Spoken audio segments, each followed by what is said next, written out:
നിങ്ങളുടെ favourite shows ഇനി ഒരിക്കലും മിസ്സാവില്ല. ഇപ്പോൾ C5-ലൂടെ കാണും നിങ്ങളുടെ ഫേവറേറ്റ് ഷോ തികച്ചും സൗജന്യമായി.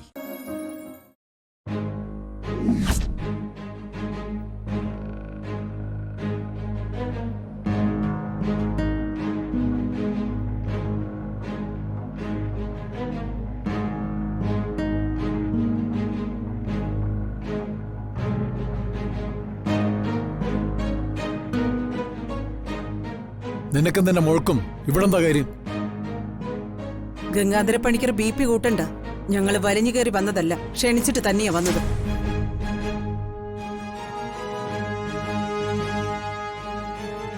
ഇത് കുടുംബാംഗങ്ങൾ മാത്രം പങ്കെടുക്കുന്ന ചടങ്ങാ. ഞങ്ങൾ പുറത്തുനിന്ന് ആരെയും വിളിച്ചിട്ടില്ല. ദക്ഷ മകളെയും കൂട്ടി പോവാൻ നോക്ക്.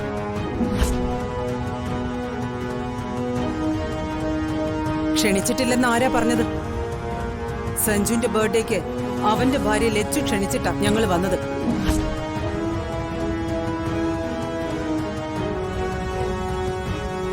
ഭാര്യ കഴിഞ്ഞേ ഉള്ളൂ മറ്റുള്ളവർ.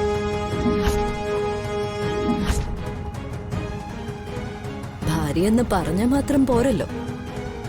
നിലവിൽ 2 പേരായി ഈ വീട്ടിലുള്ളത്.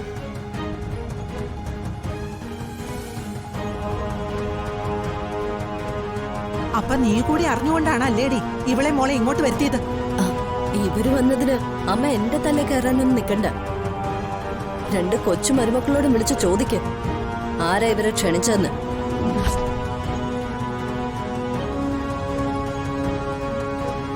ഞങ്ങളെ ആരെങ്കിലും ക്ഷണിച്ചിട്ടുണ്ടെങ്കിൽ അവർ തന്നെ വന്ന് സ്വീകരിച്ചോളും. നിങ്ങളാരും ബുദ്ധിമുട്ടണ്ട.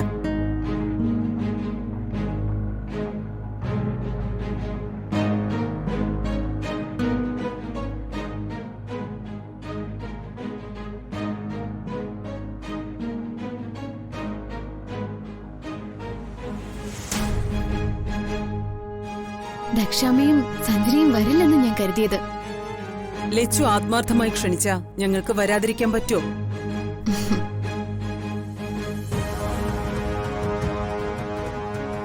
ലച്ചു സഞ്ജുന്റെ ഭാര്യയായി ഈ വീട്ടിൽ വന്നിട്ട് സഞ്ജുന്റെ ആദ്യത്തെ ബർത്ത്ഡേ അല്ലേ?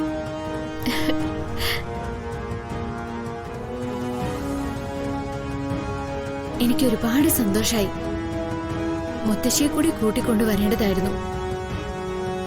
അമ്മയ്ക്ക് തീരെ സുഖമില്ല ലച്ചു. ഓ,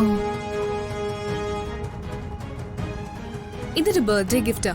ലച്ചു തന്നെ സഞ്ജുവിനെ ഏൽപ്പിച്ചാ മതി. അയ്യോ, ഇതൊന്നും വേണ്ടായിരുന്നു. ബർത്ത്ഡേക്ക് ഇതൊക്കെ പതിവുള്ളതല്ലേ. എന്റെ ബർത്ത്ഡേക്ക് ഞാൻ നിങ്ങളെ 2 പേരെയും ക്ഷണിക്കുന്നുണ്ട്.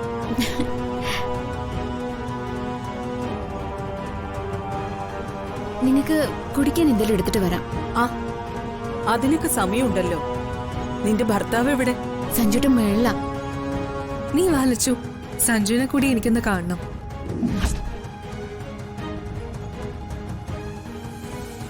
അതിനിപ്പോ എന്താ, സഞ്ജന വാ.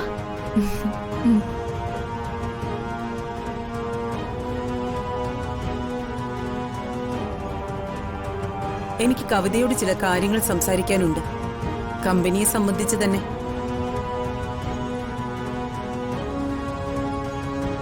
ഒരിക്കൽ ഞാൻ അവിടെ വന്ന് പറഞ്ഞതാ.